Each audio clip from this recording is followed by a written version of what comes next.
Hello दोस्तों, मैं सौरभ हार्दिक स्वागत करता हूं आप सभी का आपके अपने परिवार द सॉल्यूशन इंस्टीट्यूट पर। जैसा कि आप सभी को पता है कि हमारी यूपी पुलिस और यूपीएसआई की वैकेंसी जो है आने वाली है, यूपी पुलिस की आ भी चुकी है। तो उसी के रिकॉर्डिंग हम लोग यहाँ पे क्लास अपनी शुरू करने जा रहे हैं, रीजनिंग की क्लास है ना। और ये क्लास जो रहेगी आपकी एकदम फ्री ऑफ कॉस्ट रहेगी यूट्यूब पे, कोई भी दिक्कत नहीं है ना। आप इसी चैनल को, अगर आपने अभी तक सब्सक्राइब नहीं किया है तो हमारे चैनल को आप सब्सक्राइब कर लीजिएगा। और वहां पे आप प्लेलिस्ट पे जाएंगे तो वहां पे आपको प्लेलिस्ट मिल जाएगी यूपी पुलिस और यूपीएसआई रीजनिंग करके, है ना, 2025। उसी प्लेलिस्ट में सारे वीडियो आपको मिलते रहेंगे क्रम से, है ना। अभी ये पहला है, पार्ट 1 है ना। और वीडियो हमारा ये पहला है, ये सारी चीजें आपको वहां पे मिलती रहेंगी। ठीक है। ये यूपी पुलिस यूपीएसआई के लिए मदद करेगा आपका ये बैच। पहली क्लास जो हम लोग यहाँ पे शुरू करने वाले हैं वो करने वाले हैं अल्फाबेटिकल सीरीज, यानी कि वर्णमाला श्रृंखला, या इसी को आप कहो अंग्रेजी वर्णमाला। ठीक है, वर्णमाला श्रृंखला। और इसमें हमारा एक फाउंडेशन बैच रहेगा जिसमें आपको किसी भी तरीके का कोई भी डाउट नहीं होना चाहिए, है ना।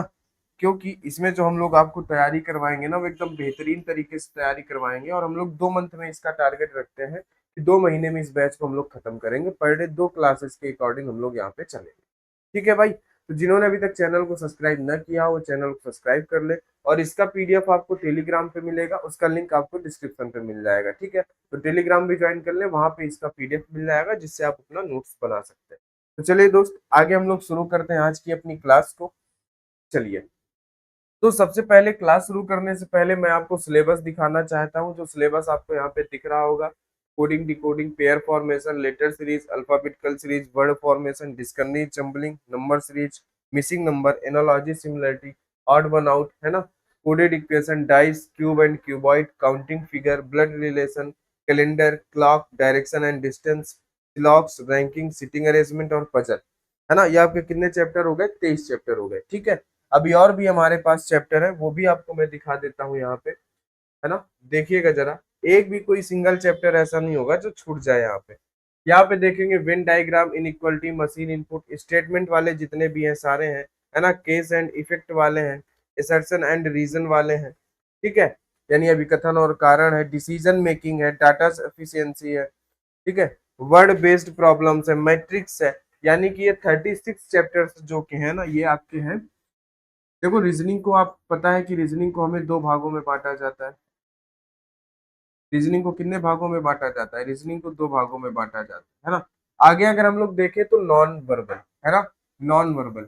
नॉन वर्बल के आपके इतने सारे चैप्टर है जो यहाँ पे आपको दिखा दिए गए। नॉन वर्बल का मतलब होता है जो आकृति रिलेटेड होते हैं, जो फिगर रिलेटेड होते हैं ना। रीजनिंग को 2 भागों में बांटा जाता है, वर्बल और नॉन वर्बल। ठीक है, नॉन वर्बल का मतलब होता है जिसमें फिगर होती है ना, फिगर से रिलेटेड हमें देना होता है आंसर, वो चीजें हैं। और वर्बल में हमारे ये सारे होते हैं जिसमें हमारे फिगर से कोई लेना देना नहीं होता। ठीक है, अगर हम लोग नॉन वर्बल की बात करें तो mirror and water image, paper folding and cutting, है ना, इम्बेडेड फिगर यानी छिपी हुई आकृतियों का पता लगाना, कंप्लीशन ऑफ फिगर आकृतियों को पूरा करना। ठीक है, उसके बाद ग्रुपिंग ऑफ फिगर हो गया, सीरीज हो गया, एनालॉजी हो गया, classification, dot situation, figure formation, ये सारी चीजें आपको यहाँ पे पढ़ाई जाएंगी, जितने भी चैप्टर आपको यहाँ पे दिखाए गए। ठीक है, आपको किसी भी तरीके से कोई भी टेंशन नहीं लेनी है, बस आपको एकदम मस्त आराम से पढ़ना है। ठीक है, और अपने नोट्स बनाने हैं। ठीक है, और किसी भी तरीके की कोई भी दिक्कत आपको नहीं लेनी है। समझ गए बात को? तो चलिए भाई, ये रहेगा हमारा सिलेबस जो आपको हमने दिखाया। इसमें टोटल जो चैप्टर रहने वाले हैं, टोटल 46 चैप्टर रहेंगे। कितने? 46 चैप्टर। और ये पूरे चैप्टर हम लोग पढ़ेंगे, है ना। अगर आप लोग इसको एक बार पढ़ लेते हो ना, इस बैच को एकदम बेहतरीन तरीके से, एकदम ध्यान से, तो आपको दोबारा रीजनिंग पढ़ने की जरूरत नहीं पड़ेगी। बस सिर्फ और सिर्फ आपको जरूरत पड़ेगी प्रैक्टिस की, है ना। तो एक बार इसको आराम से मस्त से पढ़ ले। ठीक है, फ्री ऑफ कॉस्ट एकदम बेहतरीन कंटेंट आपको यहाँ पे दिया जाएगा। तो आप अपना नोट्स बना ले एकदम बढ़िया से, ताकि आपको रीजनिंग दोबारा ना पढ़ना पड़े, बस क्वेश्चंस की प्रैक्टिस करनी पड़े। तो चलिए दोस्त, आज के चैप्टर को हम लोग यहाँ पे शुरू करते हैं। आज का जो हमारा चैप्टर है वो चैप्टर है हमारा अल्फाबेटिकल सीरीज। है दोस्त, तो आज के चैप्टर को हम लोग यहाँ पे शुरू करते हैं, जिसे हम लोग कहते हैं अल्फाबेटिकल सीरीज। ठीक है, अल्फाबेटिकल सीरीज के बारे में हम लोग यहाँ पे देखें। ठीक है भाई, क्या देखेंगे? Alphabetical series. ठीक है, आ जाओ। अल्फाबेटिकल सीरीज को अगर हम लोग बोले तो इसे हम लोग कहते हैं अंग्रेजी वर्णमाला। क्या कहते हैं? अंग्रेजी वर्णमाला। ठीक है, चलिए। अब अगर हम लोग अंग्रेजी वर्णमाला की बात करें, तो अगर हम अंग्रेजी वर्णमाला को समझे तो आप सभी को पता है कि हमारी अंग्रेजी वर्णमाला कैसे होती है। आपको पता है कि ABCD है ना, और डैश डैश डैश डैश यहाँ पे क्या हो जाएगा, XY। यही होती है अंग्रेजी वर्णमाला। बोलो, इसमें किसी को तो डाउट होना नहीं चाहिए। तो आप सभी को पता होगा कि अंग्रेजी वर्णमाला हमारी क्या होती है ना। ए से शुरू होकर जेड पे खत्म होती है, यही होती है हमारी अंग्रेजी वर्णमाला। ठीक है, बात समझ गए। अच्छा, अब ये तो अंग्रेजी वर्णमाला है, हमें आप सभी को पता है कि इसमें एक से लेकर 26 लेटर होते हैं, है ना। ये आप सभी को पता है कि इसमें 1 से लेकर 26 लेटर होते हैं, ठीक है। बट जब आप अंग्रेजी वर्णमाला के क्वेश्चन करते हो ना, तो वहां पे आपसे क्वेश्चंस पूछे जाते हैं कि बताओ लेफ्ट से 10वें स्थान पर कौन सा है, लेफ्ट से 15वें पर कौन सा है, राइट से कौन सा है ना। ये सारी चीजें पूछी जाती हैं। तो उसके लिए आपको क्या याद होना चाहिए, अल्फाबेट का प्लेस वैल्यू याद होना चाहिए। क्या याद होना चाहिए उसके लिए? उसके लिए आपको अल्फाबेट का प्लेस वैल्यू याद होना चाहिए, ठीक है। अल्फाबेट की प्लेस वैल्यू आपको याद करना पड़ेगा। और अल्फाबेट की प्लेस वैल्यू याद करने का एक आसान सा तरीका है, इजियोटी। क्या है? इजियोटी। ठीक है, इजियोटी से आप आराम से याद कर सकते हो, क्योंकि ई जो हमारा होता है वो 5 पर आता है, जे जो होता है हमारा वो 10 पर आता है, ओ जो होता है हमारा वो 15 पर आता है, और टी हमारा 20 पे आता है, वाई हमारा 25 पे आता है ना। बाकी के जो भी सारे लेटर होंगे वो उसी के बीच में ही आएंगे। तो आप अंदाजा लगा लोगे कि ओ के बाद है, ये जे के बाद है, तो आप उसी तरीके से आंसर दे दोगे। ठीक है, तो आपको मेन टारगेट जो करना है वो इजियोटी पे टारगेट करना है कि भाई हमें ये इजियोटी पता होनी चाहिए। उसके बाद आप जब धीरे धीरे प्रैक्टिस करने लगोगे, क्वेश्चंस करने लगोगे, तो याद हो जाएंगे। कोई शॉर्ट ट्रिक नहीं होती है, कोई तरीका नहीं होता, इनका आराम से याद करो, कोई दिक्कत नहीं है। और देखो जरा यहाँ पे, जैसे कि कुछ ऐसे भी लेटर होते हैं जो अपनी प्लेस वैल्यू खुद दिखाते हैं, है ना। जैसे कि अगर मैं बात करूं जी की, अगर जी में हम यहाँ पे ऐसे लाइन खींच दें तो ये कैसा बन जाता है, 7। यानी जी कहाँ पे आएगा, G7 पे आएगा। ठीक है, अगर हम एच की बात करें, तो अगर आपने डिजिटल घड़ी देखी हो तो उसमें कुछ इस तरीके से हो जाता है, तो यानी कि एच हमारा कहाँ पे आता है, 8 पे आता है। ठीक है, अगर हम आई की बात करें तो इंग्लिश में आप लोग कुछ इस तरीके से आई लिखते हो, है ना। यानी कि ये कहाँ पे आता है, ये 9 पे आता है आई, है ना। बताओ सर। उसके बाद अगर हम लोग आगे बढ़े तो एम, एम की अगर हम लोग बात करें, अगर हम लोग एम को घुमा दें तो ये क्या बनाएगा, 3 बनाएगा। बट 3 पे तो हमारा एम होता नहीं है, यानी कि अब दोबारा 3 कब आएगा, अगर हम लोग आगे बढ़ेंगे 1 2 3 पे, तो 13 पे हमारा 3 आएगा, यानी कि एम कहाँ पे आएगा, 13 पे। इसी तरीके से अगर हम डब्ल्यू की बात करें तो डब्ल्यू कहाँ पे आएगा, डब्ल्यू को भी अगर हम घुमाएं तो ये भी 3 बनाएगा। बट ये 13 पे तो आएगा नहीं ना, उससे आगे आएगा, तो ये कहाँ पे आएगा, 23 पे आएगा। समझ गए बात को? तो 5 लेटर ये, 5 लेटर ये, 10 तो आपके ऐसे ही हो गए, है ना। बस 16 लेटर और आपको याद करने हैं। जब आप धीरे धीरे प्रैक्टिस करोगे ना इंग्लिश पैराग्राफ की, है ना, इस क्लास को देखने के बाद आप इंग्लिश पैराग्राफ की क्या करना है, आपको प्रैक्टिस करना है। इंग्लिश कोई भी एक पैराग्राफ उठा लेना है, और उसमें से जो भी लेटर आए उनकी प्लेस वैल्यू लिखना है। 1 से 2 दिन लगेंगे, आपको एकदम रट जाएगा, कोई दिक्कत वाली बात नहीं है ना। चलिए, तो ये हो गई बात, आप समझ गए कि हमारी अंग्रेजी वर्णमाला होती है, अल्फाबेट होती है ना। और हमें कुछ ये प्लेस वैल्यू याद करने होते हैं जो आपको बताए गए, ठीक है। अब अगर हम बात करें कि इस चैप्टर में क्वेश्चंस किस तरीके से पूछे जाते हैं दोस्त, तो इस चैप्टर में जो हमसे क्वेश्चन पूछे जाते हैं ना, वो देखो, सबसे पहले तो हमारी जो अल्फाबेटिकल सीरीज होती है वो कैसी होती है। आप बोलोगे कि सर ABCD और डैश डैश करके होता है हमारे पास XYZ, है ना। ये हमारी अल्फाबेट की सीरीज होती है। तो पहला जो क्वेश्चन तो पूछे जाते हैं वो इसी से पूछे जाते हैं, यानी जो हमारी नॉर्मल सीरीज होती है अल्फाबेटिकल सीरीज से, है ना, इसी से हमारे क्वेश्चन पूछे जाते हैं। लेकिन फिर धीरे से क्वेश्चन को अपग्रेड किया गया, यानी कि इन्होंने क्या किया कि इसी सीरीज को उन्होंने उल्टा लिख दिया। क्या लिख दिया, Z5X। उसके बाद इन्होंने क्या किया कि इधर लिख दिया इन्होंने CP और A, यानी कि अपोजिट सीरीज लिख दी उन्होंने, विपरीत लिख दिया, है ना। क्या लिख दिया, विपरीत सीरीज, विपरीत, यानी जिसे हम कहें तो अपोजिट सीरीज इन्होंने लिख दी। अपोजिट सीरीज से एग्जाम में हमारे क्वेश्चन पूछे जाने लगे, है ना।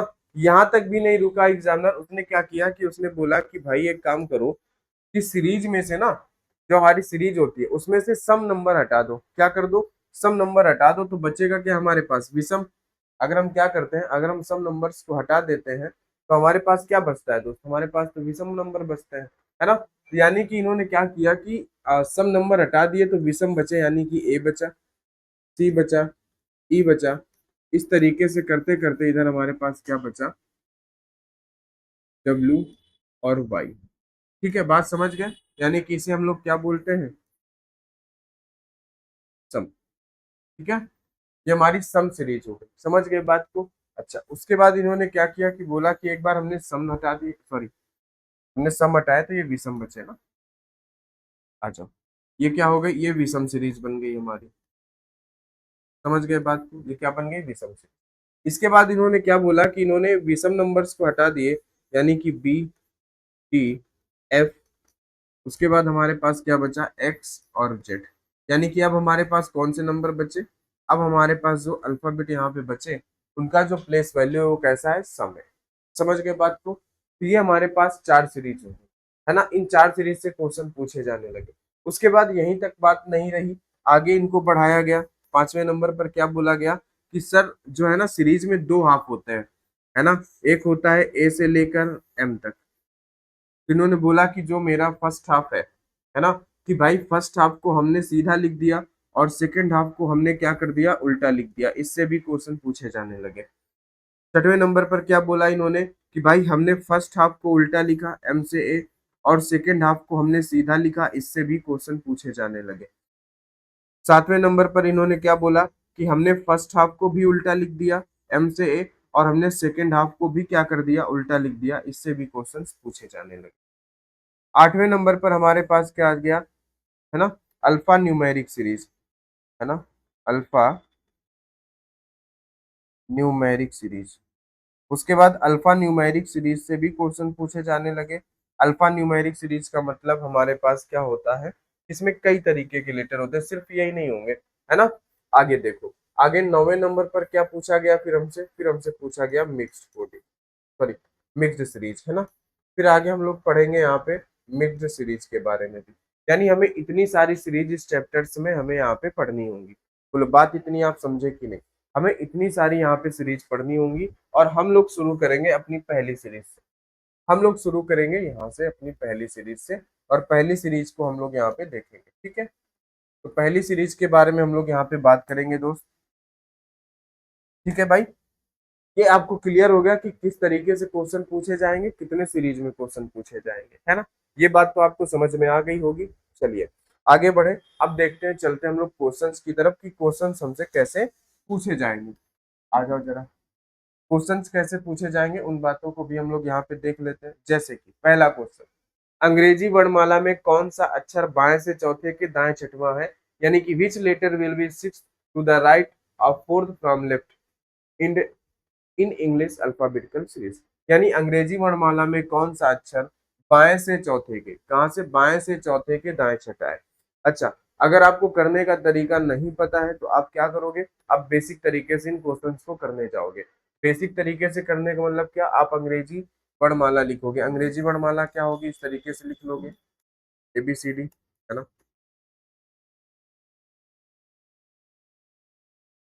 ठीक है, MN, ओके। इस तरीके से आप क्या करोगे? इस तरीके से आप जेड तक अपनी अल्फाबेटिकल यानी अंग्रेजी वर्णमाला सीरीज लिखोगे, अल्फाबेटिकल सीरीज लिख लोगे। ठीक है, देखो जरा अब आंसर कैसे करोगे, मैं बेसिक सा तरीका बता रहा हूँ, है ना। जिन लोगों ने अभी ये चैप्टर नहीं पढ़ा होगा तो वो आंसर कैसे करेंगे।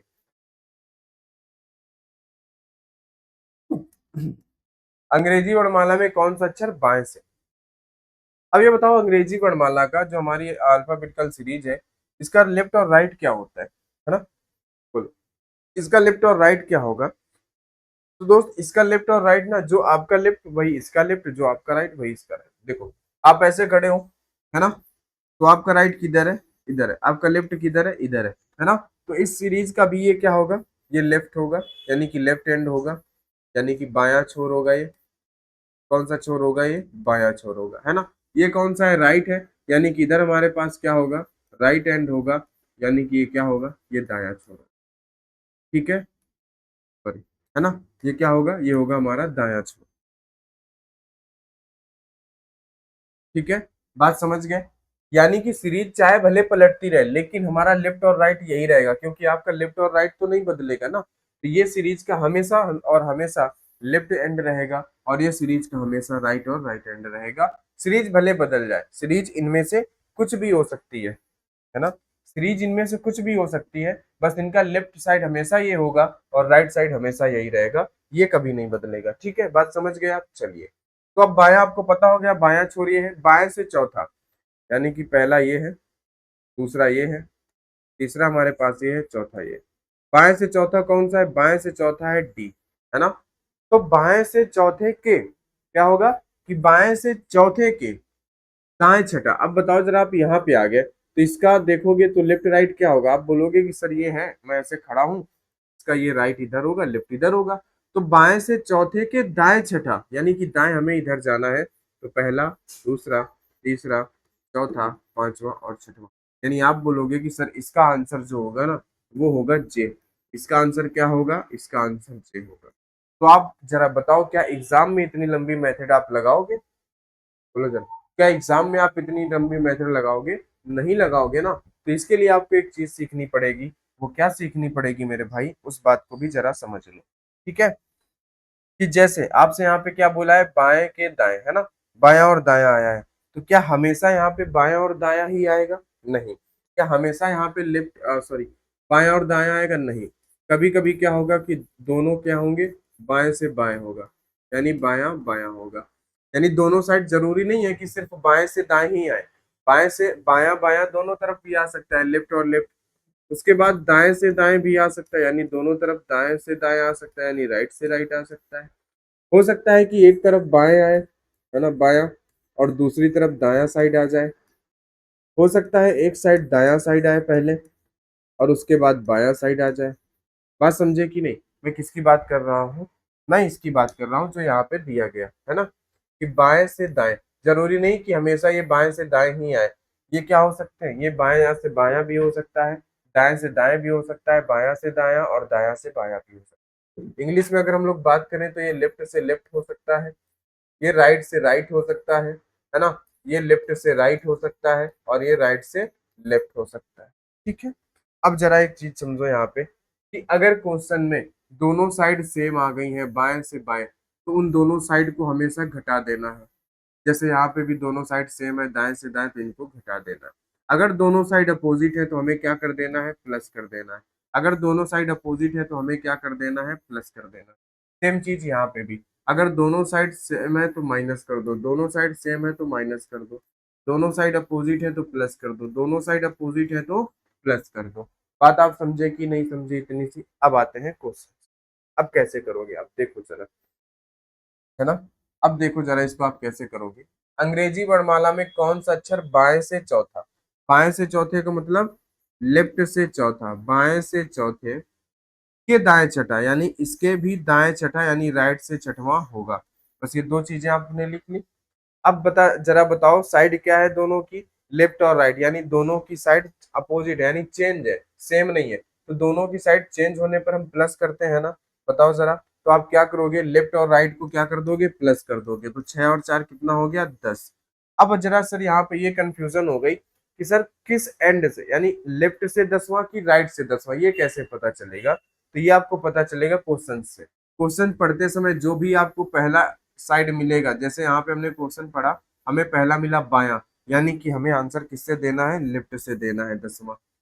अगर आप इंग्लिश में क्वेश्चन पढ़ते हो तो जो भी पीछे से पहला साइड मिलेगा उससे आपको आंसर देना है लेफ्ट, यानी लेफ्ट से 10वां।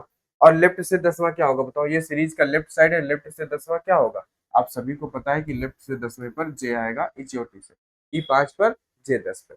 बस दो चीजें आपको यहाँ पे ध्यान रखनी है। वो पहली चीज क्या, कि ये, है ना, सेम साइड होने पर माइनस, अपोजिट साइड होने पर प्लस। ठीक है, उसके बाद आंसर हमें किस एंड से देना है, जो भी एंड क्वेश्चन पढ़ने में पहले आएगा। जैसे बायां पहले आया तो आप आंसर बाएं से करोगे, अगर दायां पहले आया तो आप आंसर दाएं से करोगे। ठीक है, चले अगले क्वेश्चन पर आ जाओ।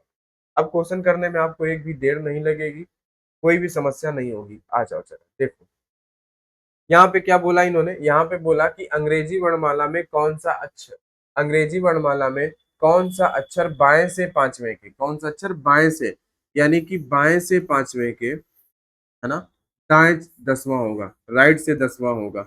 अब आप ही बताओ, दोनों साइड अपोजिट है ना, अगर दोनों साइड अपोजिट है तो हम इनको जोड़ देंगे, तो 10 और 5 कितना हो जाएगा, 10 और 5 हो जाएगा 15। किस साइड से, जो भी साइड पहले होगी, क्या होगी, जो भी साइड पहले लिखी होगी उससे, है ना। बाएं से पांचवा, यानी बायां पहले लिखा है तो बाएं से, यानी कि लेफ्ट से, है ना, लेफ्ट से 15। और क्वेश्चन को हमेशा, ये जो मैं लिख रहा हूं ना इस तरीके से, क्वेश्चन को हमेशा आप क्रम में ही लिखना होता है, ऐसा नहीं कि दायां पहले लिख लो बायां बाद में लिखो, नहीं, जो भी साइड, क्वेश्चन को पढ़ते जाओ, जो भी साइड पहले लिखी है उसको लिखते जाओ। समझे कि नहीं बात को, ठीक है, बताओ जरा। तो अब क्या करोगे, लेफ्ट से 15, आपके पास सीरीज क्या है, अंग्रेजी वर्णमाला नॉर्मल सी होती है A से Z, ये सीरीज का होता है लेफ्ट, ये सीरीज का होता है राइट। यानी आपसे बोला है लेफ्ट से 15, यानी A से 15 हमें पर क्या होगा, आप सभी को पता है A से 15 मतलब इजियोटी, इजियोटी, है ना, E J और उसके बाद O, यानी 15 पर हमारा क्या आएगा, यानी कि 15 पर हमारा O आएगा, यानी हमारा आंसर क्या हो गया, हमारा आंसर हो गया O। हमारा आंसर क्या हो गया, हमारा आंसर हो गया O। बोलो कोई दिक्कत, किसी को कोई दिक्कत नहीं होगी, चलो आ जाओ आगे, ठीक है, आ जाओ आगे जरा इसको देखते हैं। अंग्रेजी वर्णमाला में कौन सा अक्षर बाएं से 15 में, बाएं से 15 में मतलब लेफ्ट से 15, बाएं से 15वें के बाएं पांचवा होगा, बाएं से 15वें के बाएं पांचवा। अब देखो जरा, दोनों साइड सेम है, दोनों साइड कैसा है, दोनों साइड सेम है, सेम आने पर हम क्या करते हैं, माइनस। तो 15 में से 5 गया, कितना आया 10, किधर से, जो भी साइड पहले लिखी हो, लेफ्ट लिखी है तो लेफ्ट से, है ना। और ये क्वेश्चन के अकॉर्डिंग ही लिखना है आपको, क्वेश्चन को जैसे जैसे साइड दी है वैसे वैसे लिखना है। लेफ्ट से 10वां, और लेफ्ट से 10वां आप सभी को पता है कि क्या होगा, जे होगा, यही होगा आपका आंसर, क्या होगा, लेफ्ट से 10वां, लेफ्ट से 10वां होगा जे। बात आप समझ गए, चलिए आगे बढ़ा जाए, अगले क्वेश्चन पे आ जाओ। अगले क्वेश्चन पे चलते हैं, अगला क्वेश्चन आपसे क्या कहता है, इसको जरा हम लोग यहाँ पे देखते हैं। अगला क्वेश्चन कह रहा है अंग्रेजी वर्णमाला में कौन सा अक्षर बाएं से 17वें के, बाएं से 17वें यानी कि लेफ्ट से 17, बाएं से 17वें के बाएं 7वां होगा, बताओ।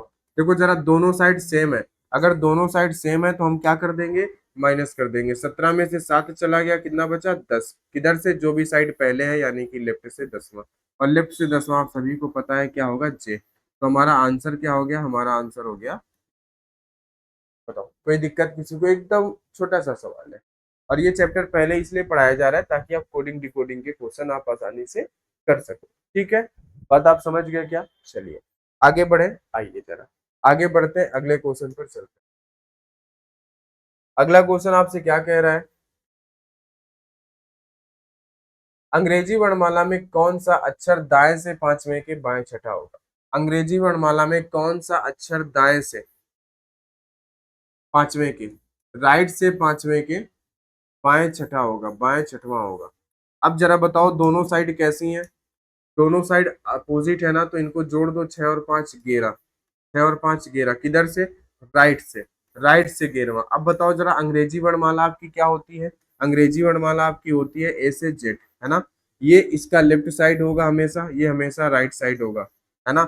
ए और जेड को देख के नहीं लिखना है लेफ्ट राइट, जिधर आपका लेफ्ट उधर इसका लेफ्ट, चाहे भले ही ये ऐसे लिखी हो जेड से ए, तब भी इसका यही लेफ्ट रहेगा और यही राइट रहेगा, बात समझ गए ना। तो आपको घबराना नहीं है, कोई भी टेंशन नहीं लेनी है, चलो आ जाओ। अब जरा बताओ, अब इसने क्या बोला, राइट से 11वां बताओ, यानी कि अब इसने ए से 11 नहीं पूछा, अब इसने राइट से 11वां पूछा, है ना। अब जरा बताओ, ये जो राइट से इसने पूछ लिया ना, कैसे बताओगे, क्योंकि आपको तो हमेशा लेफ्ट से वैल्यू पता है यहाँ पे, यानी आपको तो हमेशा ए से वैल्यू पता है, क्योंकि हम लोग ए से याद करते हैं ना कि ए से कौन कितनी डिस्टेंस पे है, ए चाहे लेफ्ट पे रहे चाहे राइट पे रहे, ये बात हमेशा ध्यान रखना, क्योंकि आपको हमेशा ए से वैल्यू याद होती है, तो जिधर भी ए होगा हम उससे आंसर देंगे, है ना। तो हम जेड से तो आंसर तो दे नहीं पाएंगे, तो हमें पता है कि ये ए से भी किसी स्थान पर होगा, ये दोनों किसी न किसी जगह पर मिलेंगे। तो जरा देखो, इसको करने के दो तरीके हैं, कि अगर आप राइट से आंसर नहीं दे पा रहे हो तो आप एक काम करो ना कि आपके सीरीज में जितने लेटर है, टोटल लेटर कितने हैं से जेड तक, 26। तो 26 के एक ज्यादा में से यानी कि 27 में से इसको घटा दो, राइट वाले को। तो 27 में से जब भी आप घटाओगे तो साइड चेंज हो जाएगी, यानी कि अभी ये राइट में था, राइट में था ना, जब भी आप 27 में घटाएंगे तो लेफ्ट में आ जाएगा। ये 27 में से 11 गया तो आपके पास कितने बचे बताओ जरा, 16। लेफ्ट से 16। अगर हमें लेफ्ट से राइट में जाना होता तो भी हम 27 से घटाते, यानी कि साइड चेंज करने के लिए हम 27 से घटाते हैं। और 27 से क्यों घटाते हैं ये भी आपको अभी बताएंगे। यानी कि इसका आंसर क्या हो गया, इसका आंसर हो गया पी। या तो आप ऐसा भी कर सकते थे कि भाई हमें पता है पीछे से 11वां है ये, तो आगे से भी कुछ होगा, यानी जो पीछे से 11वां है वो आगे से क्या होगा। तो हम एक काम करते हैं ना कि हम जस्ट इसका अपोजिट आंसर देते हैं, यानी कि पीछे से 11वां है तो हम एक काम करते हैं इसको आगे से 11वां बता देते हैं, यानी कि पीछे से 11वां पूछा था, हमने आगे से 11वां बता दिया। आगे से 11वां क्या होता है बताओ जरा, क्या होता है। बट क्वेश्चन क्या बोल रहा है कि भाई हमें आगे से 11वां नहीं चाहिए, हमें पीछे से 11वां चाहिए। आपने तो उल्टा आंसर दे दिया। तो आप भी कह दो कि ठीक है कोई दिक्कत नहीं, इसका उल्टा कर लो, के का उल्टा पी कर लो, और ये अपोजिट लेटर मैं आपको अभी सिखाऊंगा। ठीक है। अच्छा, आपके मन में एक डाउट होगा कि सर 27 में से क्यों घटाना। जरा देखो, आप बताते हैं आपको कि 27 में से क्यों घटाना। ठीक है, आ जाओ समझो बात को कि 27 में से क्यों घटाना है। जैसे कि मैंने कहा कि किसी क्लास में 10 बच्चे बैठे हैं, जैसे कि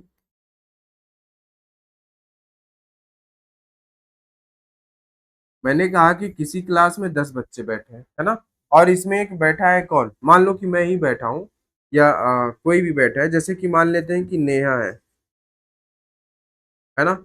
वो क्या है कि नेहा जो है पीछे से चौथे स्थान पर बैठी है, यहाँ पे नेहा बैठी है पीछे से चौथे स्थान पर। ठीक है। तो जरा बता दो इसका आगे से कौन सा स्थान होगा, बताओ जरा। तो आप बोलोगे कि सर आगे से इसका पहला, दूसरा, तीसरा, चौथा, पांचवा, छठवां, सातवां हो गया ये तो, है ना। पीछे से चौथा स्थान है, आगे से सातवां स्थान है, ये तो टोटल 11 लोग हो गए कि ना, हो गए 11, क्योंकि ये दो बार काउंट हुआ ना, पीछे से चौथे स्थान पर है, आगे से सातवें स्थान पर है, यानी 7 4 11।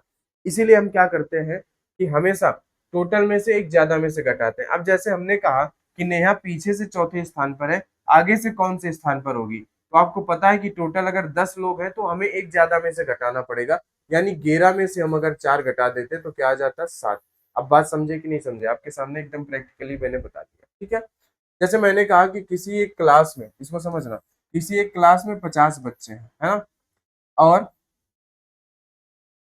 हाँ, किसी क्लास में 50 बच्चे हैं और प्रिया जो है वो आगे से 11वें स्थान पर बैठी है, तो उसका पीछे से कौन सा स्थान होगा बताओ जरा। तो आप कहोगे सर कोई दिक्कत नहीं, 50 लोग हैं, मैं एक ज्यादा कर लेता हूँ, यानी 51 में से 11 घटा देता हूँ। यानी कि आप क्या करोगे, 51 में से 11 माइनस करो तो कितना आएगा, 40। यानी कि प्रिया का पीछे से कौन सा स्थान है, 14 स्थान। नहीं तो आप बना के देख लेना 50, है ना। बोलो, समझ गए। और ये ऐसा नहीं है कि ये सिर्फ सम संख्या के लिए है, नहीं, ये सभी के लिए है। यहाँ पे अगर ऐसा भी बोला होता टोटल 51 लोग हैं तो हम एक ज्यादा में से घटाते, उसका आप इससे ज्यादा बेटर समझोगे, क्योंकि इसमें 10 लोगों का एग्जाम्पल लिया है ना, क्योंकि नेहा पीछे से चौथे पर थी, आगे से सातवें पर है, इसीलिए हमें एक ज्यादा में से घटाना पड़ा। वही चीज सेम यहाँ पे भी है कि ये पीछे से 11वां पूछा था, इसीलिए हमने क्या किया, आगे से हमें बताना था तो हमने 27 में से घटाया, तो पीछे से जो इसका स्थान था हमने 27 में घटाया, तो आगे से इसका स्थान आ गया, यानी साइड चेंज हो जाता है। आप राइट से लेफ्ट चले जाओगे, लेफ्ट से राइट चले जाओगे। ठीक है। और अगर ऐसे भी नहीं है तो आपको पता है कि अपोजिट लेटर का सम हमेशा 27 होगा, जैसे 11 और 16 ये दोनों अपोजिट है आपस में, इनका सम 27। ठीक है दोस्त, चलो आगे आगे बात करते हैं अगले क्वेश्चन पर। अंग्रेजी वर्णमाला में कौन सा अक्षर दाएं से पांचवें के दाएं पांचवा होगा। सॉरी, हाँ, कौन सा, fifth from the right and, यानी कि 15, है ना। बताओ।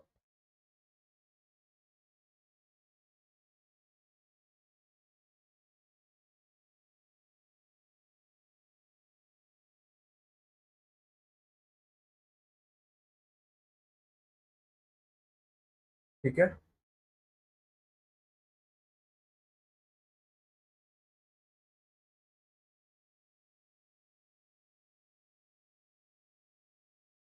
अच्छा, इसमें हमारे पास क्या होगा कि कौन सा लेटर 15 है ना, दाएं से 15वें के दाएं पांचवा होगा, कौन सा लेटर दाएं से 15वें के दाएं पांचवा होगा, यानी कि राइट से 15 के राइट पांचवा होगा, है ना। तो सेम है, 15 में से 5 घटा दो, 10 आ गया, किधर से, राइट से। तो राइट से 10वां आपको बताना है। अब जरा बताओ आप, राइट से 10वां क्या होगा, आप अपने में करो कि राइट से 10वां क्या होगा, बताओ जरा, राइट से 10वां क्या होगा, आप लोग बताओ